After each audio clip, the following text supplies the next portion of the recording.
So now that we know the basics of inherency, let's discuss how we prove inherency. There are three ways that you can do this, and your job is just to use one of the methods. So the first method is that of structural or institutional. And I use these two words interchangeably. They mean the same thing, which just means, is there a rule or law or policy that is in place that is preventing your plan from happening?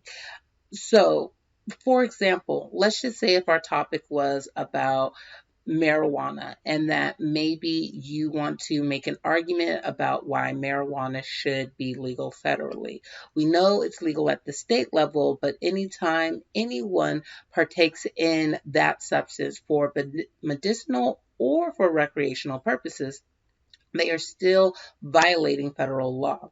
So the way that you can deal with the institutional barrier is that you would say, in order to make marijuana legal federally, we will first need to remove the legal barrier of marijuana at the federal level by changing the classification of marijuana.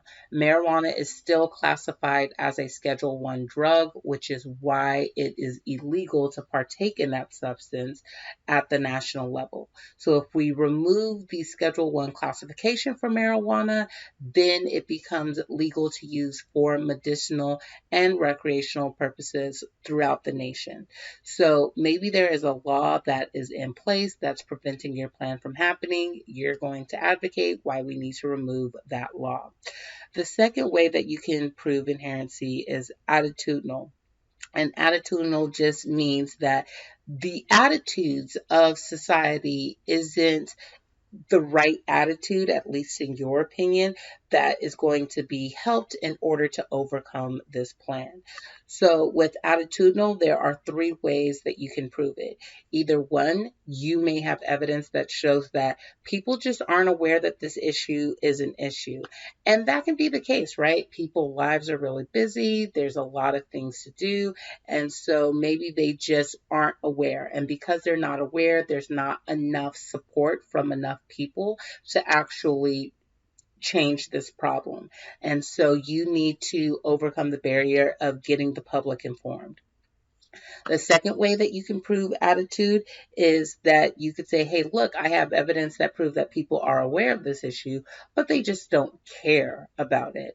And so sadly, that's something that we experience a lot in this country where, we know that there are these things going on, but there's just a real sense of apathy and that there's not a big momentum of support to try to eliminate this problem. And so then that's the barrier that you have to overcome, is not getting people informed about the topic, but getting people to care so that they will want to do something.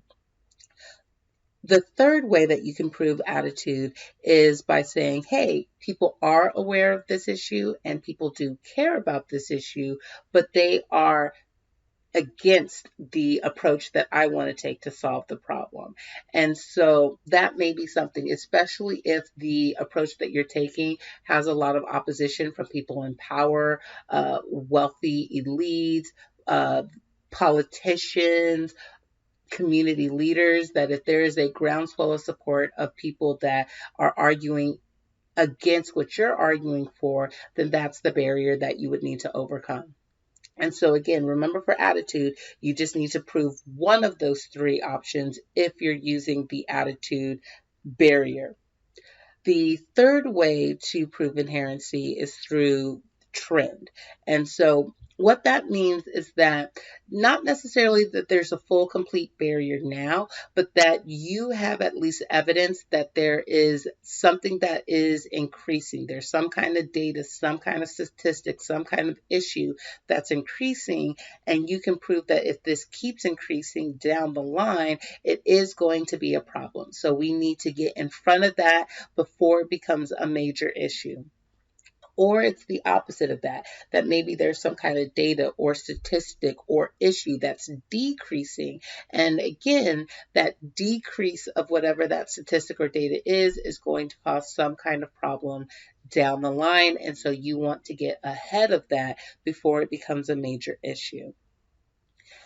So remember that with inherency, you just need to prove one. It's either you're proving structural, attitudinal, or trend. You could do a combination or all three if you want to, but you're just required to do at least one of them. Now that we've discussed inherency, let's move on to harms. Harms are looking at what are the problems that are present within the status quo. Again, first you have to prove that there's a barrier. You need to overcome that barrier, but you also need to prove that there are problems.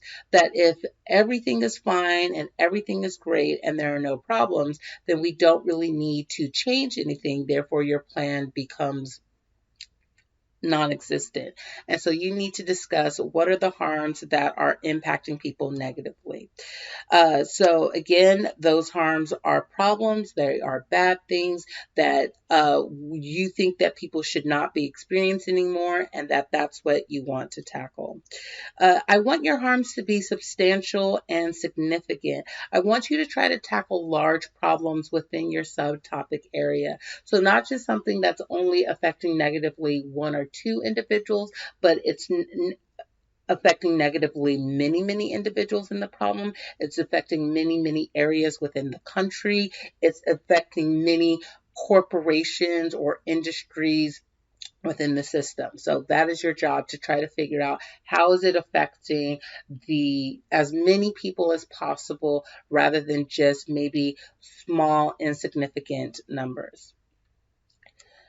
There are several different types of harms. And so for this assignment, your job is to identify at least 3 harms. What are 3 big problems that are happening? So the list that is in front of you, this is not a complete or exhaustive list. This is just a starting point. So if in your research you come across a harm in your opinion, but it doesn't fit into one of these 6 categories, then don't worry about it. It's still a harm. These categories are just a way to kind of help you to spur information, to kind of spur ideas for how you can figure out and identify what those problems we're experiencing. So the first type of harm is death or physical damage. Maybe you can prove that people are dying, that they are losing life, they are losing limbs because of this issue. And so maybe you want to identify that. The second harm could be psychological or mental health. Maybe people are experiencing PTSD. Maybe there's an increase in suicide rates. Maybe there's an increase in other mental health problems. And so if you have evidence that prove that, you can definitely discuss that issue. Third is environmental. What problems are happening within the environment? Is there an increase in pollution? Is there a decrease in access to environmental resources? Are we doing things in a way that is making our planet less secure? And so you may want to discuss that within your plan. Is it economic? That's the fourth type, right? Are we losing money? Are we wasting money? And so if there's something where we are harming people economically, if we are not doing right by managing our money properly, that could be a harm that you can discuss. Fifth, if there are human rights violations, that maybe people aren't dying because of it, but they're losing their civil rights, they're losing their civil liberties, that the Constitution is not being upheld to the best of its ability. So if that is a situation as well, that's something that you may want to investigate. And then finally, the sixth type is health and welfare harms. And so, again, maybe people aren't dying, but maybe people are getting really sick. Maybe they are experiencing other health issues. And so, you might want to explore those things as well. So, again, your job is for this assignment, you have to pick at least three harms. Those three harms can come from one of the six categories. So, you could do a economic harm, an environmental harm, and then human rights violations if you want to.